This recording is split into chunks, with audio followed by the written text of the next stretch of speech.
Hey everybody, this is the Advanced Algebra Trig Pre-Calc video for your review for your test next week. It's your test review. This is part one of your test. You will have a second part of your test later.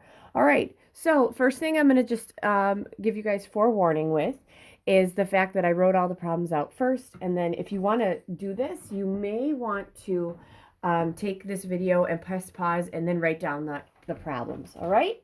So let's just get started. There's only like 3 different kinds of problems that we have to worry about doing for this.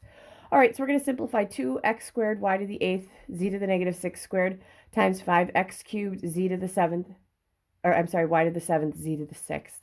So the first thing I'm going to do is square everything here. All right, and then, so I'm going to have 2 squared is 4, x squared squared is x to the 4th, y to the 8th squared is y to the 16th, and z to the negative 6 squared is going to be z to the negative 12th. Remember, you're always multiplying the power by power. Okay, we're going to do something with the negative 12 eventually, but we're going to multiply that by 5x squared, y to the 7th, z to the 6th. Okay, because I don't have to do anything with that one. All right, so here's what I'm going to do. I'm actually going to take this guy. Remember, negative exponents are brought to the other side as a positive.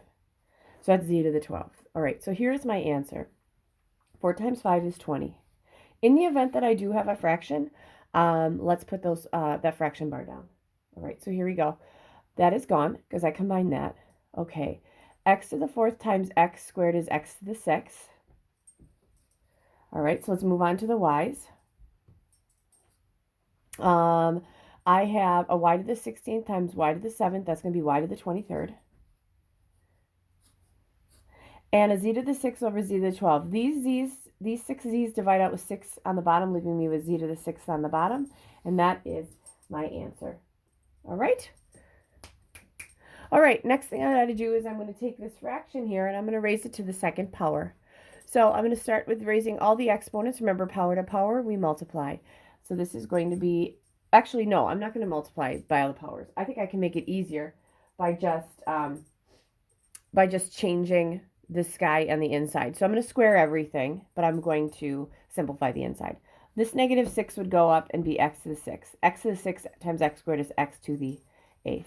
Then y to the 6 over y squared. Okay, these 2 divide out with 2 on the top, leaving me with 4 on the top. And the z to the 7th over z to the 4th. These 4 divide out with 4 on the top, leaving me with 3. That's z to the 3rd. All right, now I have to square everything, and I'm not going to worry about having anything on the denominator. X to the 8th squared is x to the 16th. Y to the 4th squared is y to the 8th, and z cubed squared is z to the 6th, and that would be my answer. All right, so my next group, what we're going to do is we're going to solve.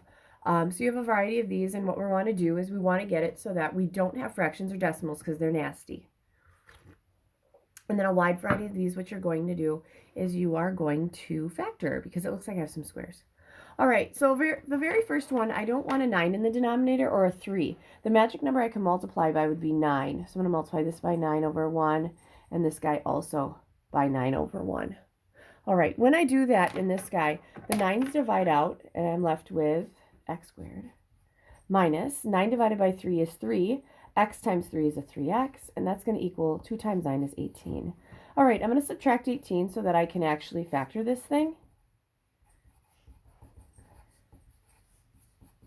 X squared is x and x. The factors of 18 that add or subtract to 3 are 6 and 3. Negative 6 plus 3, that equals 0. We'd set x plus 3 equal to 0. Subtract 3. X equals negative 3. And we'd take x minus 6 and set that equal to 0. Add 6.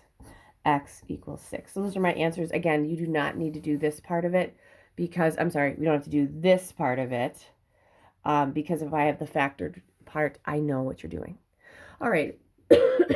So number 2 is kind of interesting because 6/10 and on both of them are kind of interesting because this is not a nice decimal. Now I know a lot of you would probably say just multiply it by 6. I don't think that's going to work. 0.6 times 6 gives me 3.6, and that's not going to work. But I do know to get rid of decimals, I can multiply by some form of 10. And in this case, if I multiply everything by 10, okay, because that would move this decimal, multiplying by 10 moves a decimal over one place. It should. 0.6 times 10. There we go. 5.6 times 10. There we go, 56. So 0.6 times 10 is going to give me 6x squared. That's minus 10x because I have to multiply that. And that equals 5.6 times 10 is 56. Okay, so and I do apologize if you have to put the 10 by each of these, you can. I essentially did distribute the 10 through all of this. All right, I'm going to subtract 56 from both sides. All right, and I think I might do something else as well, because I'm noticing that all of these numbers, you guys, are even. So couldn't I do the thing where we did it before, we divide everything, I'm sorry, by 2, because it's even? 6x squared divided by 2 is 3x squared. Minus 10x divided by 2 is 5x. And then 56 divided by 2, I want to say that that is 28. And lo and behold, it is. So that's minus 28. That equals 0. Okay, 3x squared is going to give me a 3x and an x. 28 is probably going to be a 7 and a 4. On the outside, I have 21, and on the inside, I have 4. 21 and 1 can't be 5. Therefore, let's go with a 4 and a 7. On the outside, I have a 12x, and the inside, I have a 7x. If I take that, make it negative 12 plus 7, I got this.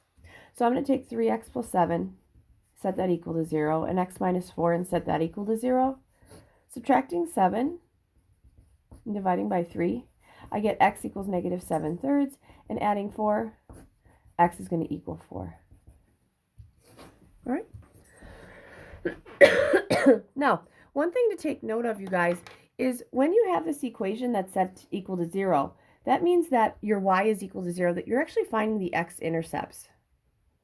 So if you're one of those who like to use technology and you want to check your answers, I actually can check this answer. I can put the 3x squared minus the 5x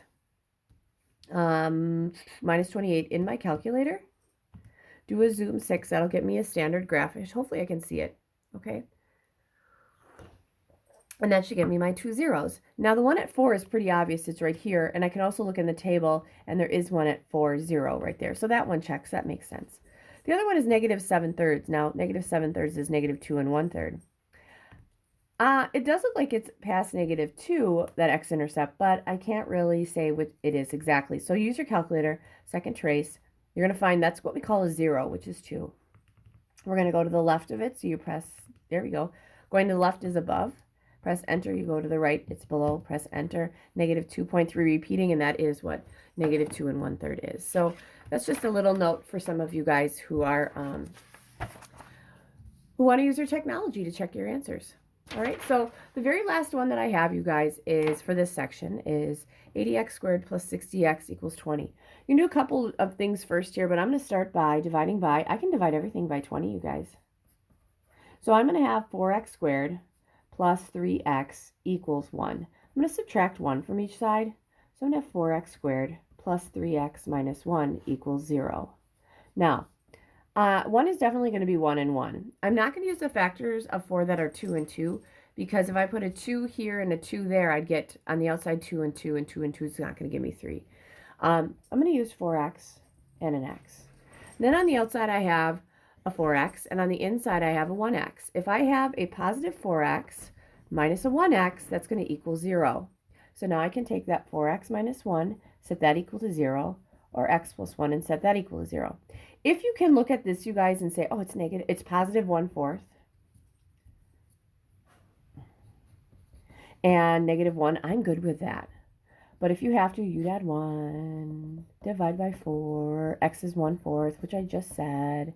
And here I'd subtract 1, x equals negative 1, which I just said, right?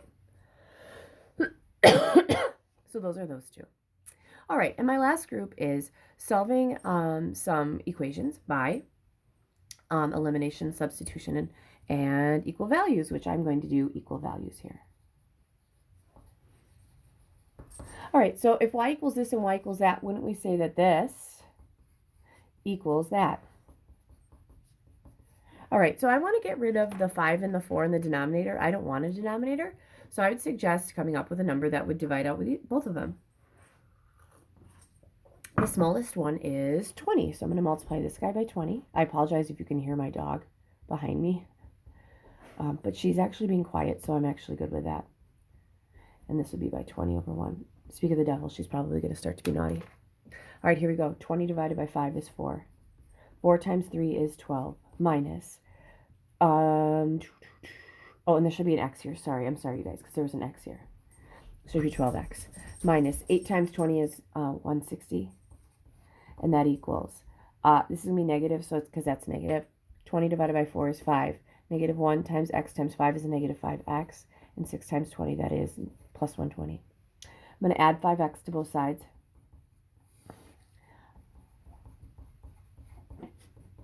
I'm going to add 160 to both sides. And I'm going to get 17x equals, what, 280, and divide by 17. X equals 280 over 17, which is super nasty.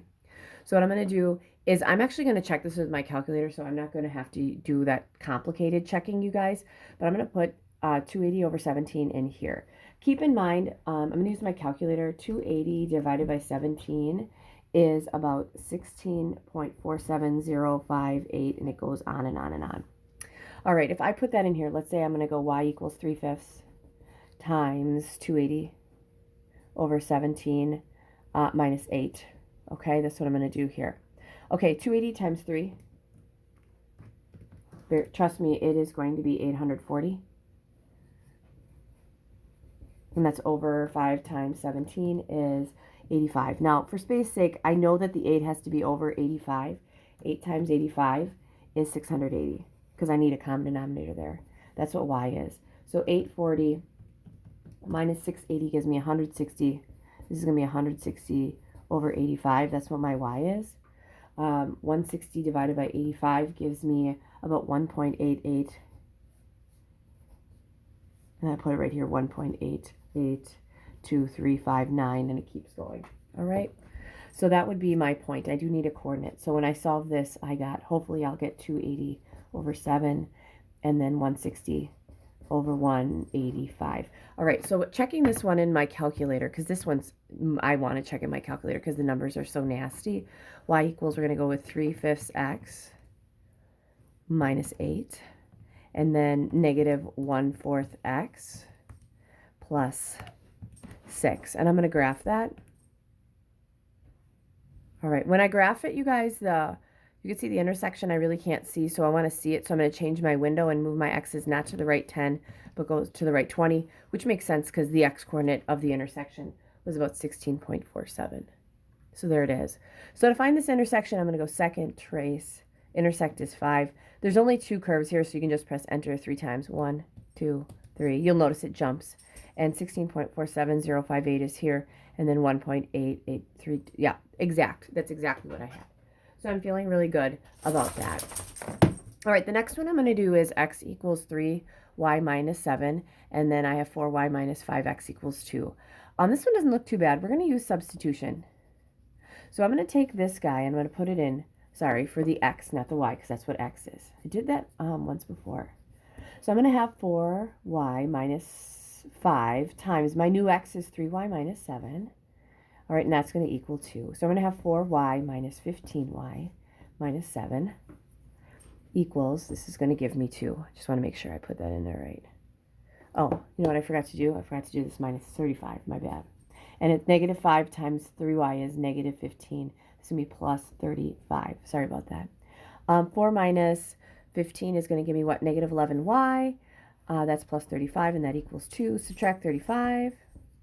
Negative 11y equals negative 33. Divide by negative 11. Y equals 3. So I'm going to substitute 3 back in here.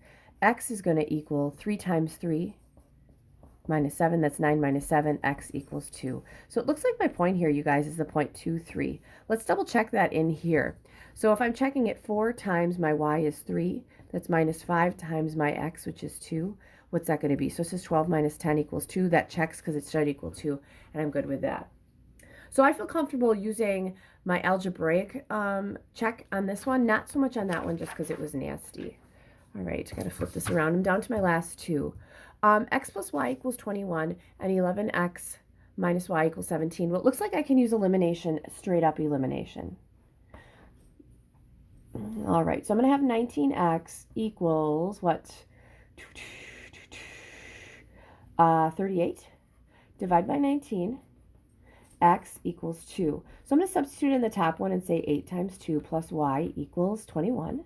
So this is 16 plus y equals 21. Subtract 16. It looks like y is going to be 5. So my answer is going to be 2, 5.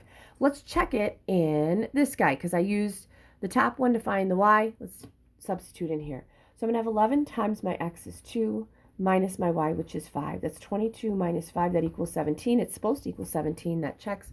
2, 5 is my answer. Which brings me to the last one, okay? Negative 4x plus 5y equals 8, and then 3x plus 7y equals negative 2. Now, in this one, it's kind of nice, and I didn't mean to do this. I wanted to do one where you had to actually multiply both the top and the bottom, but we have done that enough, so I actually feel okay about that. This one, what I can do is if I multiply the top by 3, I would get negative 3x plus 15y, and that equals 24.